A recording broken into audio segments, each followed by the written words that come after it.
What's on your foreign car? Nobody beats Midas. Nobody. It could be the most disgusting, yet curiously fascinating 5 nights you've ever seen. Eek Week. Continuing tonight at 7:30 Eastern, only on TDC TV.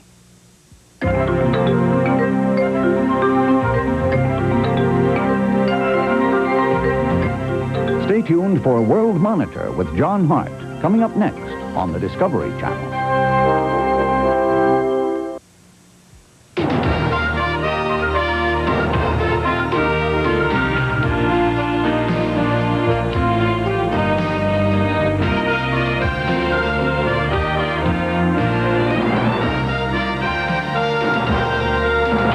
From bureaus around the globe, this is World Monitor, a television presentation of the Christian Science Monitor. And now, John Hart in Boston. Good evening. The last time there was an election in Colombia, 3 presidential candidates were murdered. Since then, there's been a new constitution, and one of the biggest drug dealers, Pablo Escobar, surrendered, along with a couple dozen of his partners. The new constitution does not allow for extradition for trial in other countries. It does create a public prosecutor where there wasn't one before, and a public defender, and establishes human rights to health care, social security, and leisure. And the new legislature to be elected Sunday. The violence this time has been a few attacks by left-wing guerrillas who damaged a pipeline and injured some police. Other guerrillas are running for office. If there's to be a new Colombia now, the evidence is it will be made by a few Colombians. Last election, 3/4 of them stayed home. This election, a poll showed 90% have no confidence in politicians. Nevertheless, change is happening, as Bill Delaney reports. At a political rally in the southern Colombian town of Popayan, it looks a lot like politics as usual, Latin American style, at least at first glance.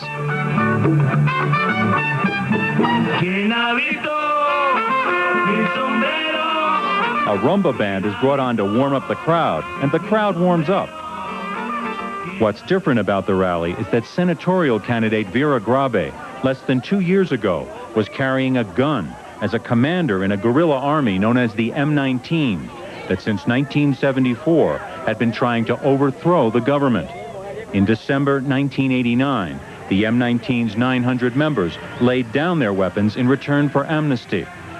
Grabe says entering politics was a natural step for a group that had always been fighting to open up the democratic process in Colombia. Hemos partido la base que la época esa contestataria, ¿sí? De criticar las cosas, lo que a uno no le gusta, ya pasó y no le sirve al país, aunque hay que decir las cosas. Básicamente hay que buscar soluciones. Y eso es lo que hemos hecho. Though the M19's rebel army never had more than a few thousand members, political analysts say it was one of the most feared in Colombia. The M19's 1985 occupation of the Colombian Ministry of Justice left 105 people dead after the Colombian military attacked. Among the dead were 11 of the country's 24 Supreme Court judges. The leadership of the M19 has since said occupying the Justice Ministry was a mistake that pushed Colombia farther along the road of violence and farther from peace, a realization it says contributed to the decision to abandon armed struggle and enter politics. Politically, the decision has been a triumph, members of the M19 say. Last year, their party received more votes than any other in elections for a National Assembly. In the coming congressional elections, the party says it again expects to gain more power than any non-traditional party has had in Colombia in generations.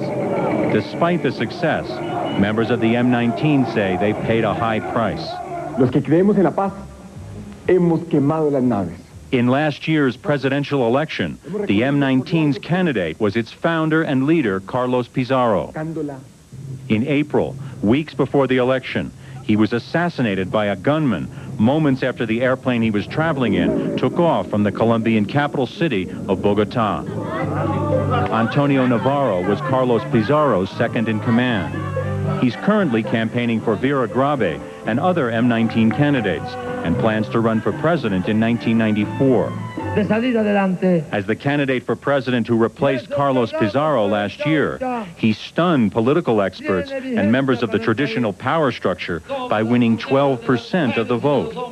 He says he knows the price of fighting for power in Colombia can be high.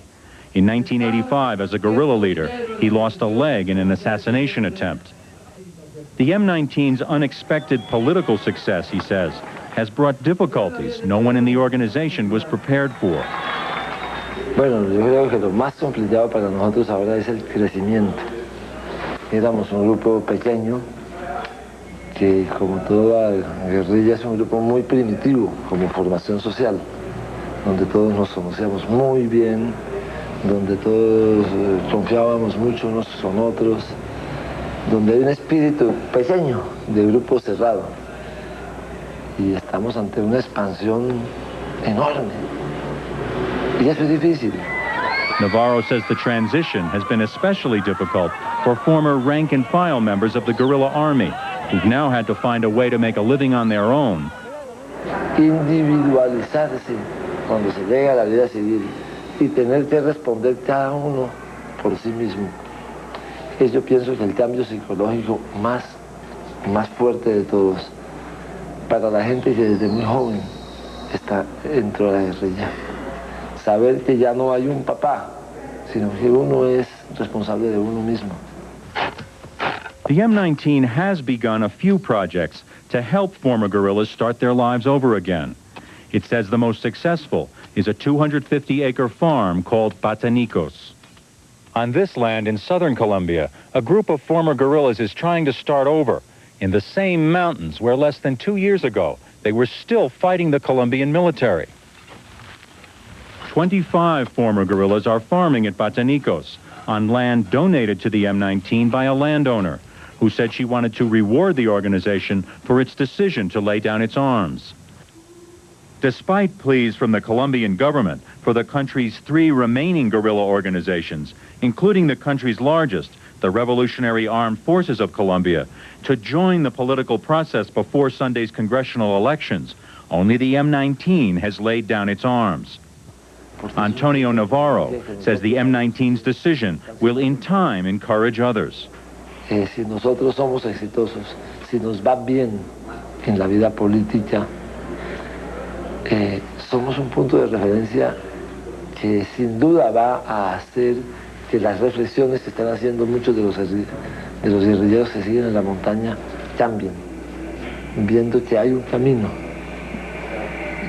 Para ponerlo en un dicho popular colombiano, nosotros predicamos con el ejemplo. Navarro says though the process of the transition is slow, difficult, and dangerous, the M19 remains convinced it did what was right, because he says what Colombians want most is peace. For World Monitor, this is Bill Delaney in Popayan, Colombia. When we come back, why Dubrovnik?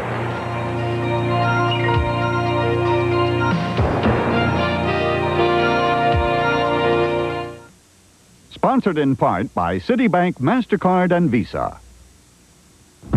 Sunday afternoon, around 5 o'clock. Poor guy blows an engine. Best price I can give him is more than he expected. So he calls his credit card company, Citibank. They increase his credit line, just like that. Citibank always seems to come through. Of all the credit cards I take, and I take them all, there's only one I take with me. Not just MasterCard, Citibank MasterCard. America's concerned about eating right. Junk food is out. Wholesome food is in. Like Hearty Grains biscuits and bread twists.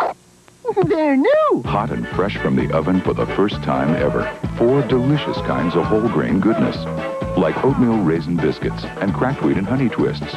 Pillsbury Hearty Grains biscuits and bread twists. They're part of the 4. They're part of the 4 major food groups.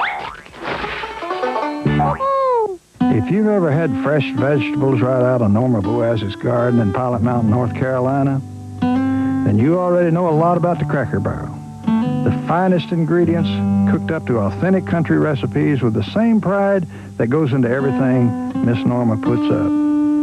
When you're traveling along the interstates of this land, you might look for this sign. You'll enjoy the same kind of cooking this great country's been enjoying for over 150 years. An afternoon of playing grandparent can take quite a lot out of you. Magnesium, for example, vitamin B6, vitamin C, and valuable potassium. As nature would have it, replacing all of them is as simple as eating one Chiquita banana. In the case of twins, however, you might want to try two. Chiquita, quite possibly the world's perfect food.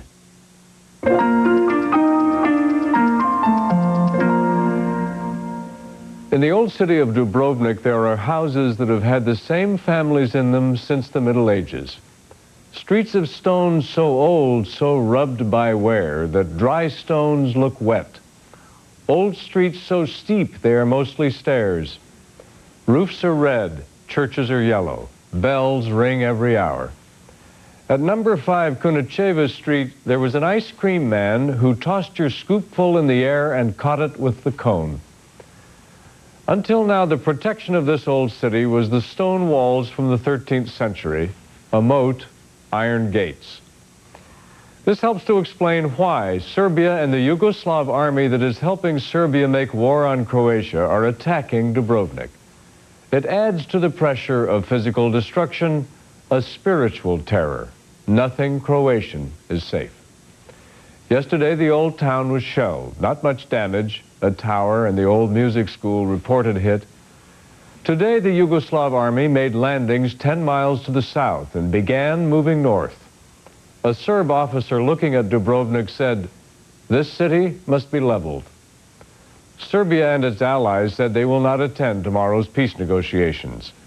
They've rejected the European plan for an association of sovereign states. They're insisting on Greater Serbia, that would be a smaller nation made up of the land in all the republics where Serbs now live. Serbs are a third of Bosnia, and a third of Croatia is already captured. This was today's advance to Dubrovnik as reported by the BBC. In normal times, and normal times were just a few months ago, this was a busy holiday route linking the Montenegrin and Dubrovnik Rivieras. Now it runs through a devastated landscape. Almost every building along the road, like these in the village of Gruda, is blown apart, mostly by tank fire, though some may have been destroyed by the retreating Croatians in a scorched earth policy. The devastation of buildings, many of them holiday homes, is absolute. The road sign just below the airport is defaced with the words Srpski Dubrovnik, Serbian Dubrovnik, and the Serbian Cross. The battle is centered on a bay lined by resort hotels some distance south of Dubrovnik. Patrol boats dart around, firing into and provoking a response from Croatian units hidden along the coast. The army are bringing in more and more armor, here setting up heavy artillery to supplement the constant mortar bombardment.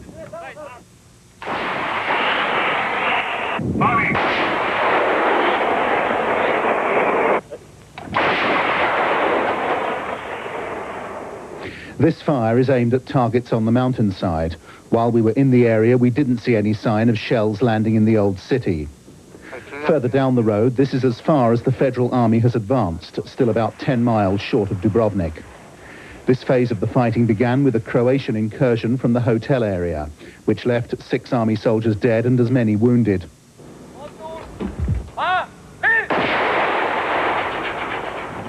Every account says conditions are grim in Dubrovnik. A few of the many refugees arrive, along with European intermediaries, in the exquisite resort of Cavtat, close to the front line. They bring news of food, water and power shortages, and also of minor infections affecting people in Dubrovnik. There are also precious words from trapped relatives. The best I can tell you, I living, you know. And I am good. Cavtat was spared in the onslaught. One reason is said to be that the Croatian militia were paid off not to stay in the town. But while Cavtat is intact, it's an eerie place. with army patrols moving among a sullen and bewildered population.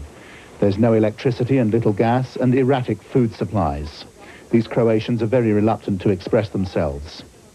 And just up the road, the exchanges continue over what was once one of the tourist gems of Europe. Laurie Margolis, BBC News, outside Dubrovnik. When we come back, Shamir takes the lead and other news.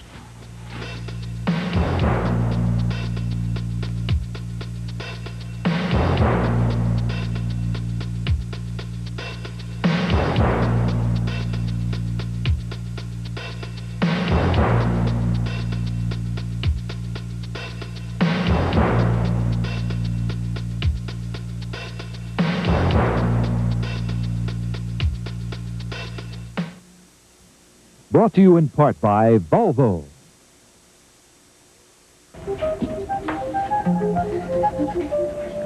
My daddy loves me so much, he bought me a baseball glove. My daddy loves me so much, he bought me a baseball glove and a video game. My daddy loves me so much, he bought me a baseball glove and 3 video games. My dad loves me so much, he bought a Volvo. Rare footage, exclusive interviews, the dramatic and personal stories of those who dueled above the clouds recreate the air battles of World War II. Hunters in the Sky. Tonight at 8 Eastern, only on the Discovery Channel. The Lion says save America for your country, for yourself. Save America with Dreyfus 100% U.S. Treasury Money Market Fund. 100% U.S. Treasuries, the safest portfolio investment of all. What's that? Your money's dozing away in a bank money market account. Wake up to higher yields. Week after week since the fund began, Dreyfus 100% U.S. Treasury has returned more than the bank money market average. Even more if you pay state or local income tax on your bank account, because this unique Dreyfus fund is free of income tax in 49 states. Sorry, Tennessee. For today's yield, call 1-800-345-6789, and we'll send you information, a prospectus. Checking? Free checking. Invest in Dreyfus 100% U.S. Treasury Money Market Fund. Call 1-800-345-6789. Don't bank on it. Dreyfus on it.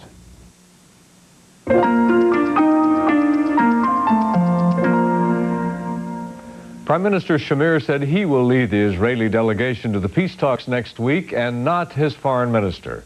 The foreign minister's office said he is leaving the delegation and will decide later whether to leave the government. Arab foreign ministers finished their meeting in Damascus and gave 3 objectives for the talks: an immediate end to Israeli settlements on occupied Arab land, national rights for the Palestinian people, and Israel's withdrawal from the parts of Jordan and Syria it captured in 1967, including Jerusalem. The Israeli Supreme Court ruled that Jewish settlers can remain in one of the 6 Arab houses they occupied in East Jerusalem 2 weeks ago until the court decides who owns the house. The Soviet Defense Ministry said it's all right for the Ukraine to have its own army, but not to control the nuclear weapons based in the Republic. The Ukrainian parliament said it accepts Moscow's control over the weapons, but wants veto power over their use. The 2 Koreas agreed today to negotiate a non-aggression treaty and to begin working on reunification. As part of it, North Korea agreed to language that forbids terrorism and forbids attempts by either side to overthrow the other's government. The 2 prime ministers are to meet in December. In Zaire, demonstrators demanding the reinstatement of Etienne Tshisekedi as prime minister fought with the army in the capital, Kinshasa. No reports of anyone killed. Television journalists went on strike supporting the demonstrators, and the army broadcast the evening news. President Mobutu fired Tshisekedi on Monday, less than a week after he took office. In Washington, the Senate voted to appoint a special counsel for 4 months to find out who released Anita Hill's story. When we come back, word seeds. Watch World Monitor at its new time, weeknights at 7 Eastern, only on the Discovery Channel. Oh, Betty. Like cake, ooh, ooh, ooh, and you're like frosting too. This is life. I love it. 94% fat-free. They belong together naturally. Don't forget me, Dad. Baby, you know where it's at. All the fun without all the fat. You sweet talker, Betty Crocker. Where is that? Oh, it's gorgeous. Nice beaches. It's tropical. I think I will guess Hawaii. Whoa. No. Oh, look at this vast open rockiness. Oh, it's green. It's gorgeous. Look at that. It's a man's vacation. It's Scotland. Scotland. Oh, nightlife. Monaco. Oh, don't say no. No. Where the new world meets the old world, discover the new old world. Puerto Rico! Puerto Rico. I should have known. The number 2 pine leaves grease half solved. You want it pine solved. Pine Sol has twice the active ingredient, so grease is easily solved. Pine solved. The number 2 pine only half solves the germ problem. You want it pine solved. Pine Sol means staph germs get solved. Pine solved.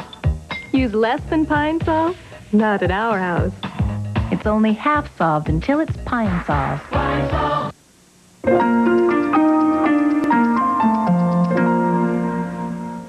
Finally, there's not much poetry about agriculture. That's not much of a headline either, but it is true that until now, poets have seemed to work the edges of the farm. Shelley did write an ode to a cloud, Keats to a grasshopper and a cricket, Wordsworth a long one to a pet lamb. Plenty of flowers got poems, but not many oats did.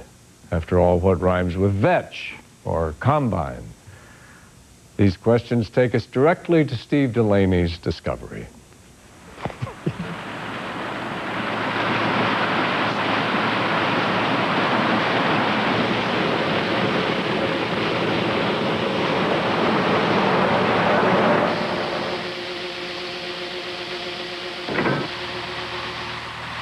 When it's harvest time in Farragut, Iowa, this is how Michael Carey spends his days. When the work is done, he writes about it. The thing about farming is there's nothing between you and the world. The thing about farming is nothing lasts for more than one season. The thing about farming is you are responsible for a small portion of the planet. You keep it or you lose it. My name is Michael Carey. I am a poet and a farmer from southwest Iowa. Do you have any poets here? When Michael Carey is not growing corn, he trades his tractor for a blackboard and tries growing poets. Anybody read poetry if you don't write it? Anybody like poetry? Does anybody read? If I say the word poetry to you, what do you think of? What's the first word that comes into your alleged brain? Right. The most common answer I get, no matter what grade level I'm at, poetry, rhyme. Just because something rhymes doesn't mean it's a poem. Just because a poem rhymes doesn't mean it's good. A poem is good if it's good, period. Much of Carey's poetry doesn't rhyme. He says it's the use of language that matters. I have walked these hills in darkness. I have walked these hills in light. The more silent my step, the more I hear. I write about the farm life. There's a lot of farmers in Iowa that know more about the farm than I do. It's not my goal to teach them about farming. What I want to do is take a 2x4 out of my pencil case, whack them over the head, then change the way they see the farms. Make them see it from a little different angle. Make them see it from my angle. Make them forget about themselves and see it as if they've never seen it before. And then they begin to notice all the little things they forget to notice because they're so busy trying to make a living and worrying about it. The earth turns green each spring, regardless of your attentions. For every seedling you nourish, the rest of creation is weeds.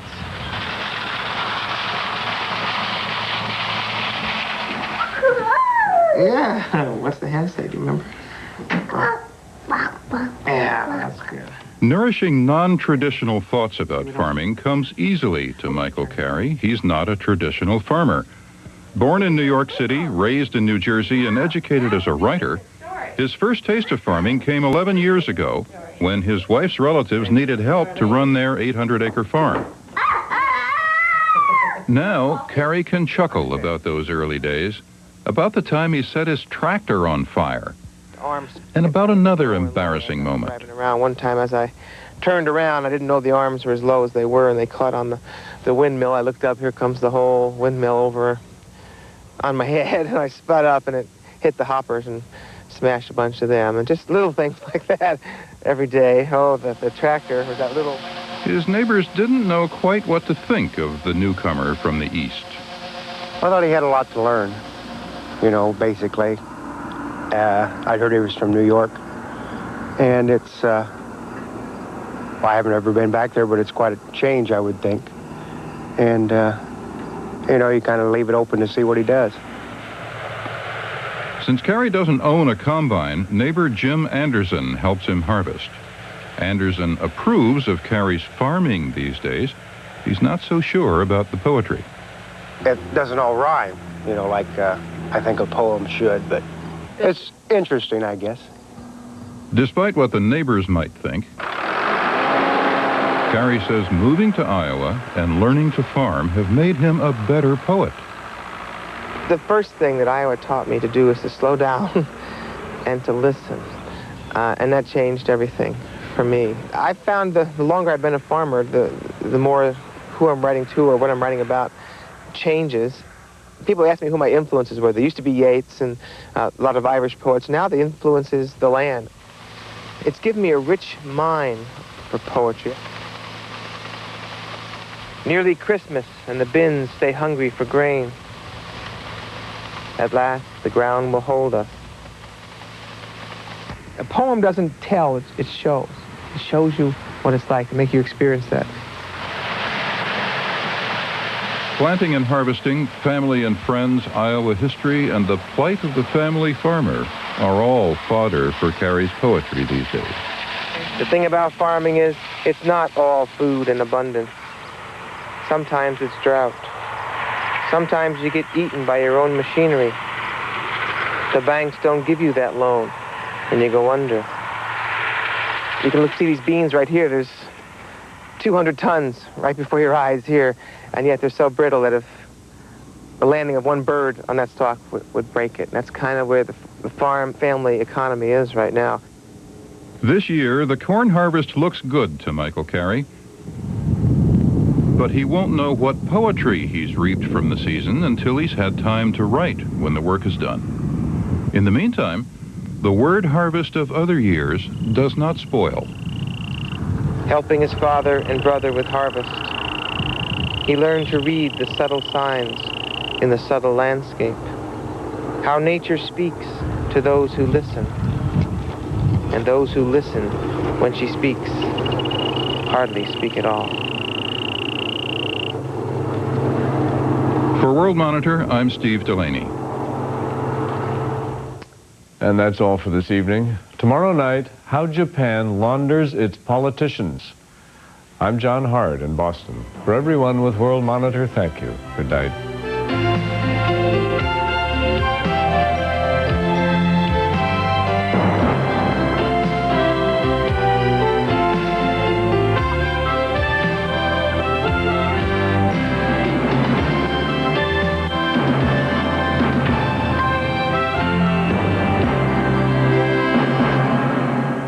Watch World Monitor at its new time, weeknights at 7 Eastern, only on the Discovery Channel. You could call one company to take your package to an address across town. And you could find somebody to take your package to any address cross-country. Then you could call a third outfit that could take your package overseas. And yet another that could take your package overnight. But there's only one company you could call if you only wanted to make one call. It was a good day for ideas. Plans for a sidewalk cafe were finalized. A river walk was proposed. And someone had the vision to bring luxury and romance back to train travel. Keep those ideas coming, and we'll keep making them look their best. LaserJet printers from Hewlett-Packard.